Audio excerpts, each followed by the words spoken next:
おはようございます。画家の小木曽です。今日はですね、油絵の人物本格版ということで、こちらをお見せしようと思います。制作約2ヶ月弱、動画をちょこちょこ撮って、参りました。で、最終的な書き込みまでお見せしてます。最後は結構ディティールまで、しっかりお見せしてますので、ぜひ楽しんで見てみてください。グリザ油とかっていう表現からこの人の肌というのをどういう風に描いていくのかなというところを注目して見ていただけると楽しいかなと思います。では本編を。それでは解説をしていこうと思います。デッサンしたものを転写し墨入れということでございまして、ですね、これ白味という下地を使っております。私はいつもだいたい本格版というかですね、古典などに出す作品はこういった白味というちょっと手間のかかる作業ですね、しております。伝統的な方法で、昔々から500年以上前からある方法なんですね。こういう伝統的な方法でパネルをに描いております。F4 号というサイズですね。キャンバスサイズには F とか P とかM とか S とかっていうのがあるんですね。で、F というのはなんかフィギュアっていう風に、略されるというか、というところから来ていて、人物に適していますよみたいな感じでしょうか。P はペイサージって言って、景画、風景の景ですね。景画ということですね。M はマリン、海画みたいなのに適していますよとかっていうことだったり、S はスクエア、正方形という略でございます。私、完全に無視をしますね。そういったことはですね。でも、なんとなく大きいのだと S が多かったりするなとかですね。人物だとなんとなく F が多いなって気もしますし、風景やったらなんか P とか M が多いかもななんていう感じが私の中ではなんとなくしながら結局は使っている感じですね。こうやって墨入れ細い線で入れていきます。墨ですね。墨を使って、墨樹とかですね、そういうの買ってきて水でだいたい1対1ぐらいで薄めて、墨樹1に対して水1みたいなので薄めて、こういう風に書いていきます。これ取れないのでですね、しっかりと濃いので僕はデッサンしたものを転写して、こういうふうになぞっていってという作業ですね。で、墨入れした後にインプリミトゥーラという一層塗るんですね。これなんでかというと白味と呼ばれるものというのはすごく吸い込みが強いんですね。すいません、ちょっと絵がですねちょっと切れてしまってますけども、途中からちょっと見やすい部分とかアップも載せていけますので、初めだけはご勘弁ください。この作業に関してはやっぱ寝かせてやるより立ててやった方が楽なのでですね、で横にやって立て横にやって立てっていう感じでやっていきます。で、刷毛ムラがある程度なくなってきて、横にやって、でも吸収も早いので、あんまりゆっくりもできないですけど、こうやってだいぶね刷毛ムラがなくなってきましたよね。もう吸収しだしたなと思ったらもうやめてしまった方がいいですよ。ちょっと余分な毛も取りましたという、横にやって立てとする感じでやっていくと刷毛ムラがなくなってくるわけですね。この辺はなんか自分の経験みたいなものもあります。白味というのは炭酸カルシウムと呼ばれるものとニカワを混ぜたもの。そしてこれ2層目。で溶き油に関してはこれ、ポピーオイルとテレピンだけとかですね、いう感じで。で、ちょっと完全に乾燥した後にこうやってもう1層僕は塗ります。吸収がやっぱりなかなか強いのでですね、2層ぐらいやっとかんといかんっていう感じで、僕はなんとなくこういう風に、これコバルトブルーとローアンバーぐらいのなんとなく僕は最近ブルーグレーみたいなのが好きで、なんか本当に時代によってというか、私にとって5年ぐらい前だともうちょっと茶系が多かったかなとか、昔だともうちょっと緑系が多かったかなとか、なんとなくそんなんが変わっていくんでですね。で、2層目に関しては叩き筆でっていうので、こうやって平滑にしていって、下の線が見えるかな見えへんかなぐらいの、見える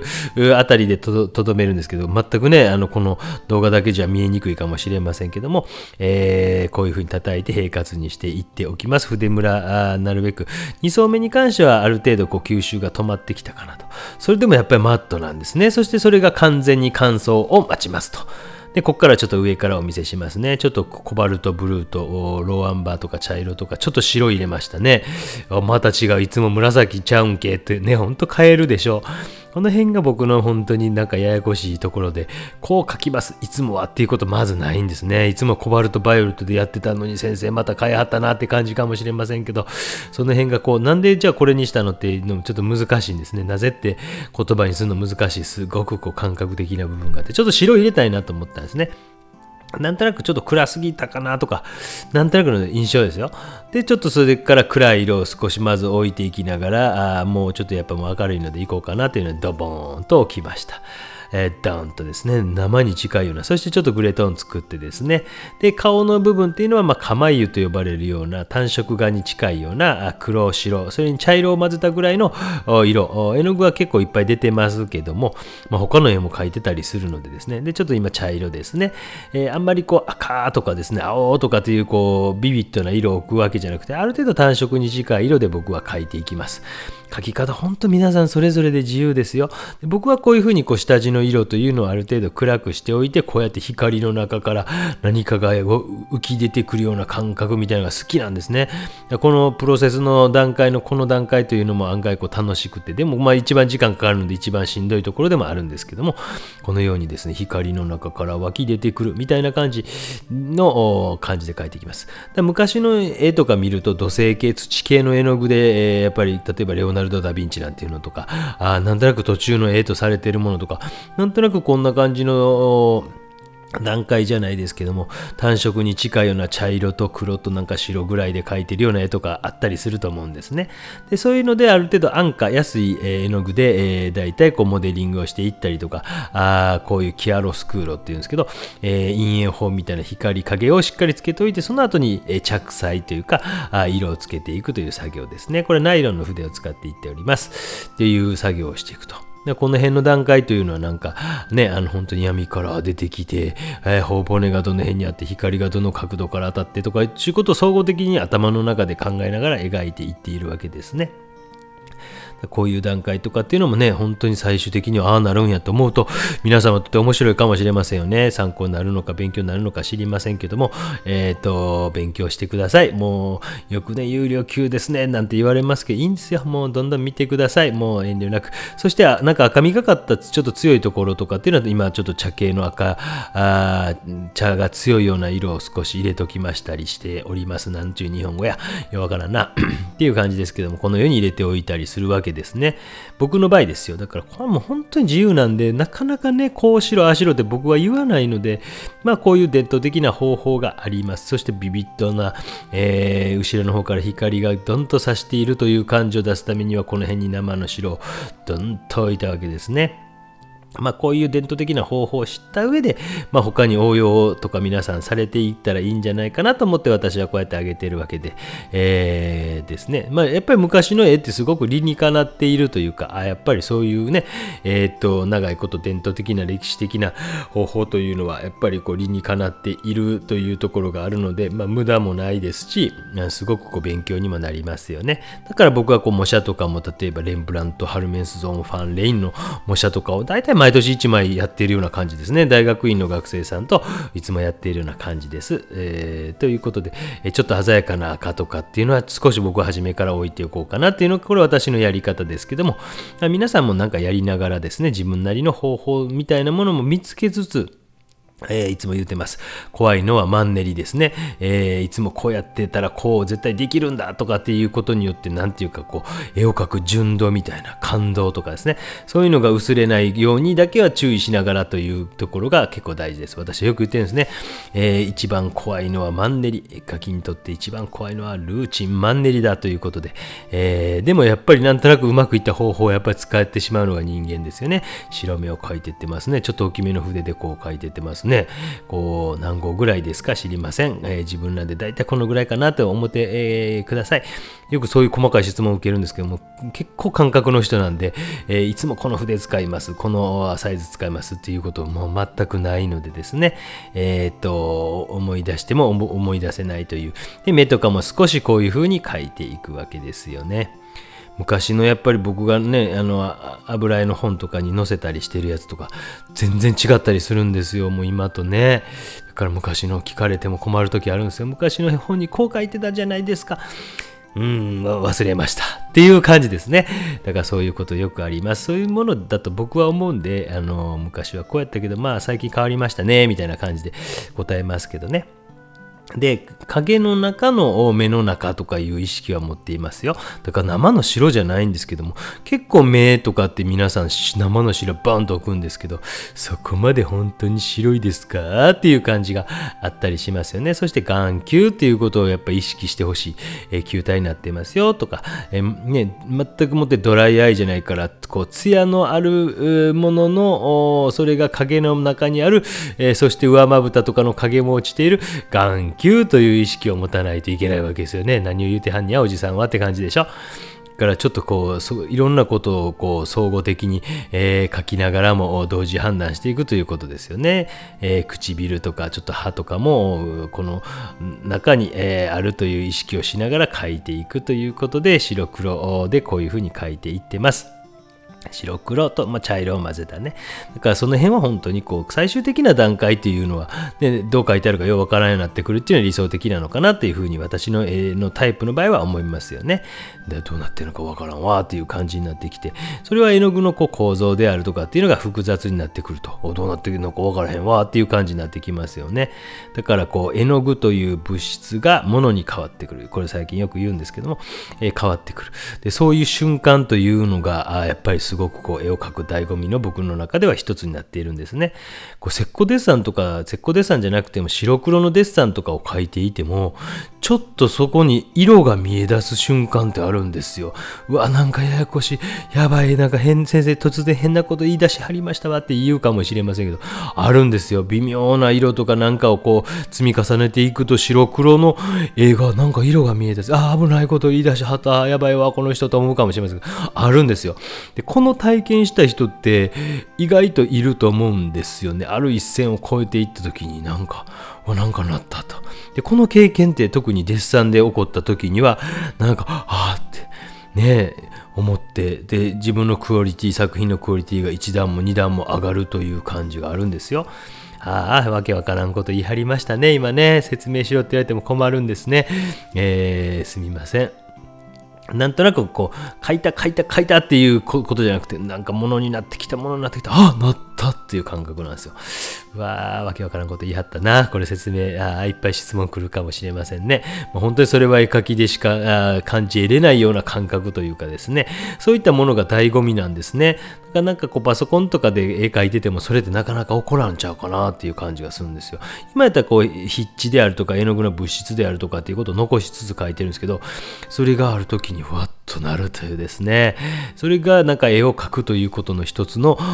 なんかかもしれません。醍醐味かもしれませんよね。で髪の毛の方も少し描いていきながら、今やっぱりこう絵の具の少し筆跡みたいなのも僕は残しつつ描いていきます。もうそれぞれのやり方で毛を一本一本全て初めから最後まで描くんだという人もいれば、私みたいに、世界横着ランキング第6位に、位置していますけども、いかに楽をするかということも考えつつですね、髪の毛はまず大まかなこう陰影をつけつつ、物質感も大まかにまずつけておこうというやり方をするわけですね。それぞれのもちろんやり方で結構ですよ。一本一本描いたから全てが正義だっていう人もいれば、私なんかは本当どうやったらかっこよくなるかなっていうことばっか考えてたりするので、その一本一本数えて描くみたいなタイプの人間ではございません。そして背景の方描いていきますね。思い切っていったね。あんま迷いませんね。ドーンとね。で本当にこう1ミリぐらいずつこれ重ね合わせてるんですよ。赤のほっぺたの中と全然映せないんでね、こうその辺まではほんの少し見えない程度にこうぼかして、今なんか完全ぼかしに入ったの分かりましたね。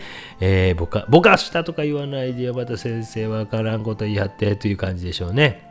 昔カルチャーセンターでここもうちょっとぼかした方がとか言ってたら怒られたことがあるので、それも20年以上前の話ですね。柔らかく背景と溶け合う、そしてそれをイタリア語でスフマートという風な方法でございますね。レオナルド・ダ・ヴィンチが開発したとされている方法、輪郭と輪郭が溶け合うように描いていくというですね方法でございます。だから僕がやってることって実はすごく伝統的な方法をただやっているだけなんですね。だから難しいことをやっているわけじゃないんです。本当にこう昔からある方法を使って、そしてだいたい印象派以降、印象派ぐらいからそれぞれの描法っていうのが、絵画というものは何なんだろうっていうことを考え出すわけですね。どう言ったらいいのかな、その写真とかですね、その後にこう映像のというものが出てきて、じゃあ絵が何をなすべきなのか、絵画ってどうなるべきなのかっていうような風潮があったりするわけですよね。第1回印象派展とされる展覧会、彼らが名乗ったわけじゃないですけども、っていうのは写真家の人のスタジオで行われたんですよ。からじゃあ私たちは何をするべきかということで、どんな描き方をするかっていうことにどちらかというとですね、内容よりも描き方というかどう描くか、難しいな、どう描くかというと、例えば筆色分割法ということで、点々点々とね、反対色みたいなのを合わせながら点々点々で筆色分割法みたいな方法を使って描いていくとかですね。でその後の例えばセザンヌであるとかゴッホとか、ゴッホなんかも絵の具をブリブリブリっと乗せていった方法であるとか、マチスなんていう人なんては色をね、人の鼻のところに緑色をドーンと置いてみたりとかして、まるでこんな野獣みたいなフォービズムみたいなのが生まれたりとかですね。ピカソなんていうのはブラックとですね、キュビズム、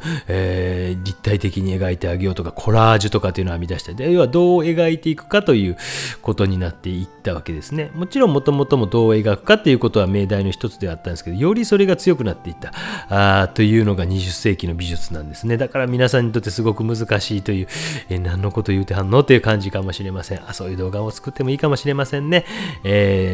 という感じで、ざっくりとした西洋画みたいな1時間ぐらいベラベラ喋るというやつぐらいを、本当ルネッサンスから印象派までわーっと喋る動画作ってみてもいいかもしれませんね。すごく大きく、だからその前ってそんなに変わってないですよね。絵の具の厚さみたいなものとか、すごくフラットに塗る人もいれば、絵の具をボテッと塗る人もいるけども、やっぱり印象派以降っていうのはすごく大きく変わったということがあるんですね。だいたいこの伝統的な方法を逆に知っていると、西洋絵画約、1500年から1873年ですか、370年間ぐらいはだいたいはっきりこうとは言い切れないところは、例えば産業革命というものが起こるわけですね。1800年代前半から真ん中ぐらいにイギリスあたりで起こった産業革命によって、絵の具、要は僕の今右のパレットに置いてある、例えばチタニウムホワイトなんていうのも産業革命以後だったり、カドミウムレッドなんていうのも今見えないけどあったりとか、コバルトブルーなんていうのもそうですね。それ以前っていうのはそういう絵の具がなかったわけですよ。だからそういうのをさっぴいた感じの絵の具で描かんといかんかったから、どっちかというと油絵っていうのは少し暗くくすんだような印象に見えがちだったりするというのはそういうとこなんですね。叩き筆で叩きながら洋服の方も描いていってます。だから油絵ってなんか暗いですとかって言われたりするんですけど、やっぱり昔の絵ってそれはもう仕方ないんですね。そういうでどんどん今新しい染料系の色とかすごく鮮やかな色とかも出だしたんで、今はすごく鮮やかな色とかも描けるようになっていったわけですね。少し今の早口で大事なことを喋ったような気がするな。またどこかの動画で似たようなことをもう一度2度3度言いますね。2度3度4度っていうふうにもしつこく言うていきますけども、筆色分割法点々点で描いていくとかってですね、写真が出てきたことによって再現するという、意味がなくなってきたというかですね、そして影の中も少しインパストという絵の具の厚く塗って光を差し込んでいるという感じの作業をしています。これまだ一発で描いてますね。一層目ですね、これね。すげえ粘っていうの分かりますね。びっくりしました。自分で今作っていて、一発でここ描いてたんやっていう感じがいたしますね。そうやったんやっていう感じですね。だから本当に筆色分割法とかっていうので、モネの絵素敵モネの絵素敵ねっていう風に、もちろん皆さん見るんですけども、ちょこっとそれ以前っていうのはもしかしてあれとかっていう風に絵が見れるようになってくるとまた面白いわけですよ。僕は別に印象派を否定しているとか近現代を否定しているということじゃないんですよ。もちろんね、私は結構その辺も好きだったりもしますので、だから皆さんにとってはどのように一個一個捉えるかとかっていう勉強していくかっていうことが大事だと思いますので、もう好き嫌いっていうのが激しい人もいますけど、僕結構何でも好きっていう人なんで、それの一番端っこは何やろっていうので、よくこう皆様の絵とかを見させていただくときに、もっともっと突っ切っていったらこの辺ちゃうかなとかっていうことを結構そういうのを話をするんですね。今輪郭をぼかしていってますということです。そしてグリザイユ1層目が終了して1週間乾燥20分も経っておりました。そして完全にやっぱマットになりますよね。やっぱ吸い込んで、絵の具を吸い込んでいって、そしてまた艶を戻す意味で、今度はようやく僕はいつものコバルトバイオレットみたいなのをポピーオイルだけ、完成油だけで、で僕はテレピンとポピーオイルだけで描いていくというですね、まあもうそれで十分描けると。そして僕はどっちかというとここに薄くのせた絵の具を利用しながら溶き油を使わないという方法を使ってます。だからなんかこうすごく溶き油って難しく皆さん考えすぎですんで、まあ本当にこう絵の具というのは完成油と呼ばれるものと顔料が混ざり合ってますよ。それで十分実は描けるんですよということをまず大前提に考えておいてほしいんですね。でそしてちょっと茶色が入りました。で、希釈薄めるときは例えばテレピンとか、でもテレピン自体にはその固着力というのはないので、そればっかりで描いてしまったりするとひび割れが起きてしまうんですよとか、固着力くっつきは弱いんですよっていうことを覚えておいたら、なんとなく原理が今難しいかな、また難しいこと言ってしまったかな、原理が分かってもらえるといいなと。で、またグリザイ油、釜油ですけど、そこまで鮮やかな色ではなくて3層目っていうのはちょっとこう少し柔らかいこう茶色系、黄色系みたいなのを少し柔らかく、して、塗っていってますという感じでしょうかね。だからこの時に不透明でベタッと塗ることもあれば、半透明で薄くこう下の絵の具を透けさすこともあったり、指ですり込むような感じで、マチエールというのを浮き上がらせるということもしたりとかということをするわけですよね。すごく理にかなった油絵の具というのは画材でして、そして厚く塗ることができるということを利用して、ハイライトなどとか物質感、手前にある形などというところは厚く塗ってあげるということをしてあげたりすると、手前にモリモリっと出てきているような感じになるとかっていうことを表現することができるんですね。という感じで、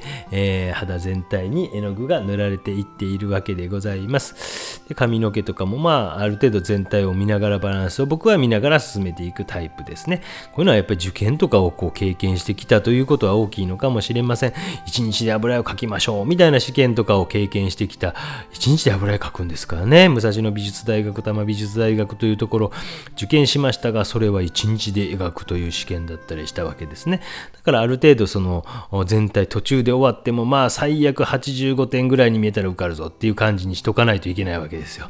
ね、一部100点一部0点じゃ私立は厳しかったですね。でも東京芸大という大学は案外、全体で見たら55点かもしれんけど、一部はもう120点だよ君っていうのでも合格というのはあったような気がします。私はそういうところで教えた経験もありますので、なんかそういう気がしますので、なかなか面白いなというふうに思います。そして洋服の方もこう少し描いていきつつ、全体はこんな感じですよというのを今お見せしているわけですね。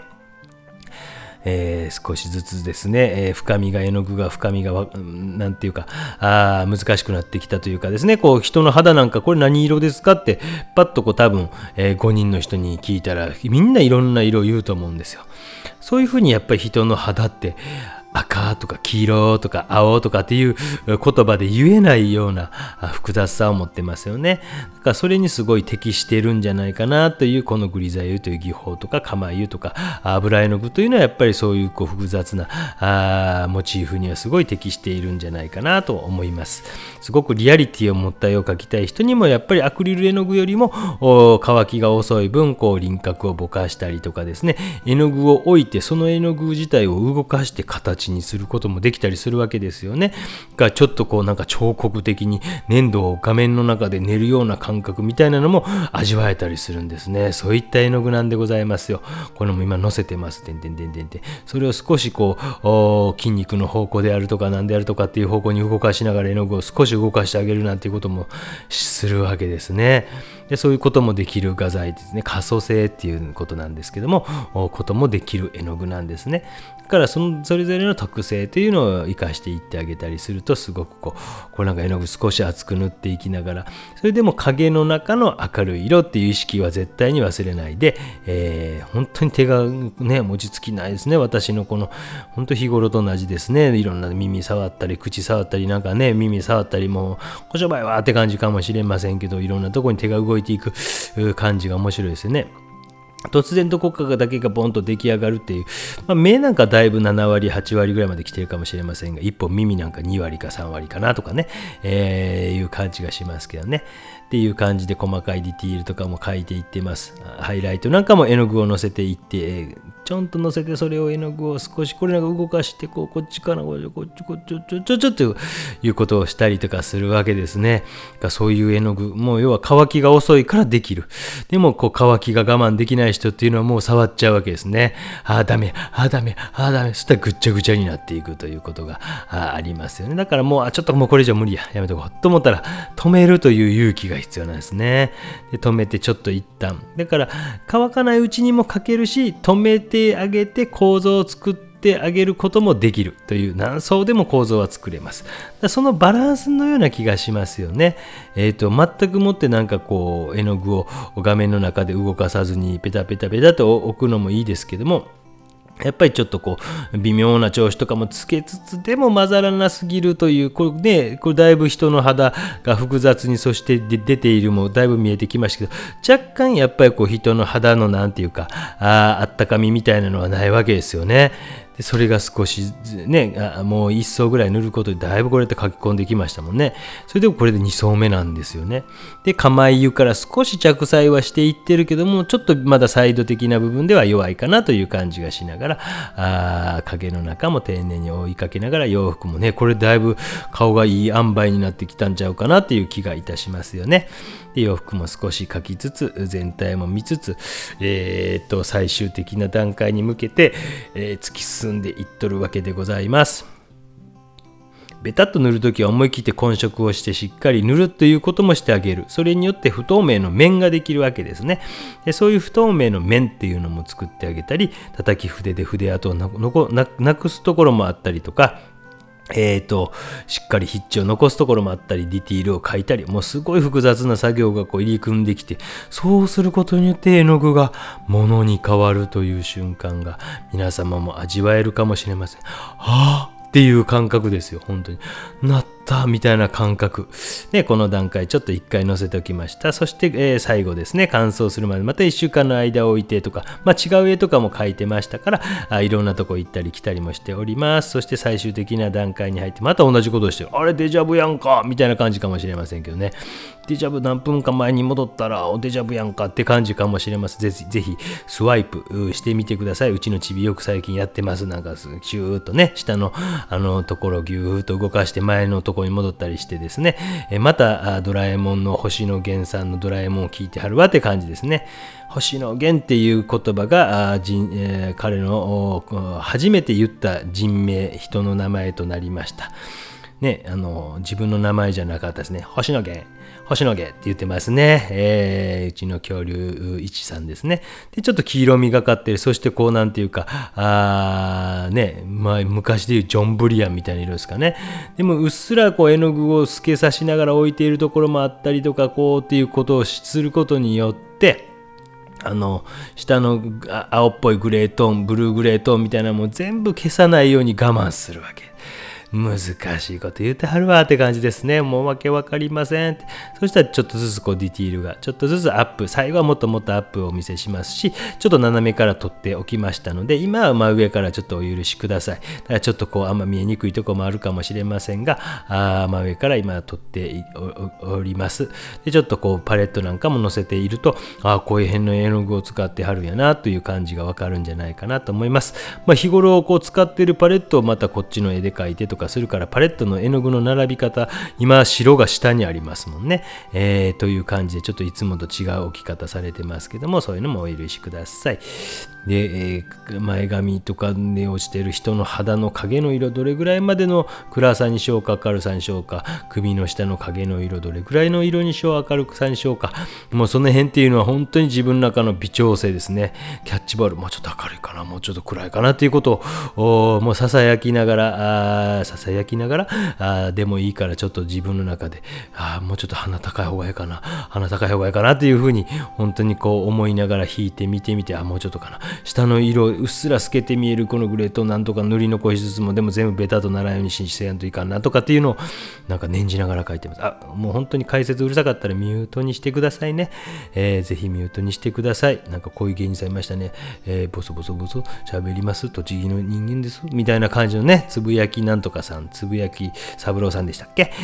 おりましたよね。それ太平三郎さんか。つぶやき四郎さんですか。いましたね。で、叩き筆でこうやって叩いて鳴らしたりもして、筆跡というのが非常に複雑になっていって、リアリティを持って見えてきて、背景実は一発でほぼ終わりましたね。もう書いてもよかったんですけども、このぐらいで逆に1対何層もっていう形にしようかなと思いました。これは動画上一応4層ぐらいで終わってますけど、その後もうちょっと書きました。一応サインとか入れてあるんですけど、もうちょっと書きました。奥の目とかですね、こういう明るくて、これもディティールの段階を一応最後お見せして、今回終わろうと思いますけども、こういう隙間から光がキラーッと入ってるところ、そういうとこ大事ですね。こういうところなんかもこうキラッと入ってて、それで塗り残すことによって影に見えるとかですね、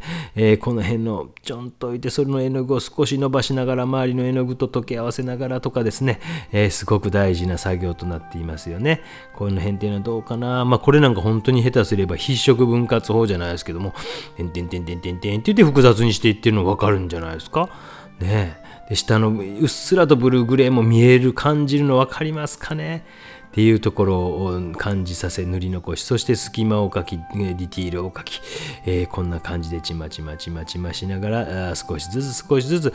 完成度が上がっていって、ものになってきた絵の具がものになってきたなっていうのが分かりませんか？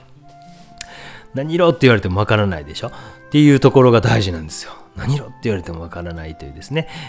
ところがで、少しこういうところもなんか塗り残すことによってなんとなくこう毛かなっていう感じに見せるとかですね、毛の影かなみたいな風に見せるとかですね、という感じでどっちかちょっと描いたり残したり、しながら最後こう髪の毛とかもシューッと描いたり、前髪なんか命ですよね今ね。ちょっと最近こうなんていうんですか、空間を開ける前髪が流行っとるんですか。この人は結構こうおしゃれリーダー的な人なので、なんかね、本当私たち1990年代、学生時代の何ですか、慶村拓也さんですかの奥様の、慶道、サイレントさんですかのなんか昔のね、写真とかぜひ見てみたらいいんじゃないでしょうかね。前髪があんな感じなんですよっていうの学生知ってんのかな。そしてハイライトの明るい何言うてはんにゃって感じですね。明るいところも丁寧に置きながら本当にこうキラッと光ってるですね、私みたいに死んだ毛根じゃなくキラッと元気のいい、髪の毛を描いておいて、キラッとこう前髪なんかも反射光なんかが映っていたりするのをちゃんとこう丁寧に追いかけながら、最後もうちょっとディティールですね、ディティールを描きながら、唇とかのディティールも描きつつも完成へと持っていったということでございます。こういうのもちょっとこう周りとつなげてみるとか、もうちょっと顎に光を差し込ましてあげようかなとかですね、頬っぺたの下の方なんて逆に反射光でもうちょっと明るくしてみようかな。もう本当にこの辺は微調整の繰り返しです。このぐらいかな、ちょっと叩き筆で叩いた感じですね。こう筆致がなくなったりしましてね、ほら叩き筆もちょっと使ったりもしますし、そしてこうハイライト的な鼻の色の明るさとか、この辺なんかにこう向こうから光ってるのがちゃんと向こうから入ってますぜっていうのはちょっとっていうっていう感じで、ちまちま書いていって、前髪ももう一度書いたりとかしながらですね、この辺もちょっとこれ反射ここちょっと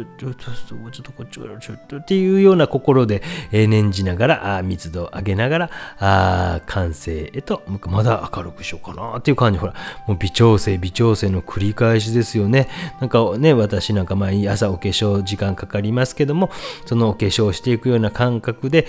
ちょっとずつですね、ちょっとファンデーション塗ろうかなとかって、そんな感じですか。私もそうですよ。忙しいですね。忙しい朝、OL の朝は忙しいんですよ。ほんとね、化粧に大体30分ぐらいかかりますけどもね、ジョークですよ、ジョーク。ということで、こんな塩梅でいかがかな。サインをちょんおっとピンボケ申し訳ございません。という感じで、こんなディティールでございます。解説、本当に雑談多くてすみませんでした。以上です。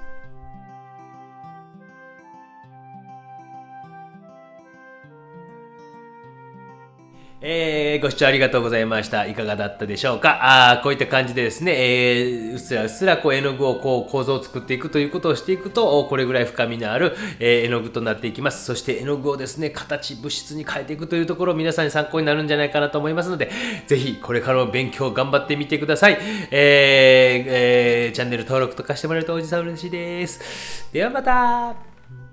チャンネル登録よろしくね。SNS もやってます。よろしくね。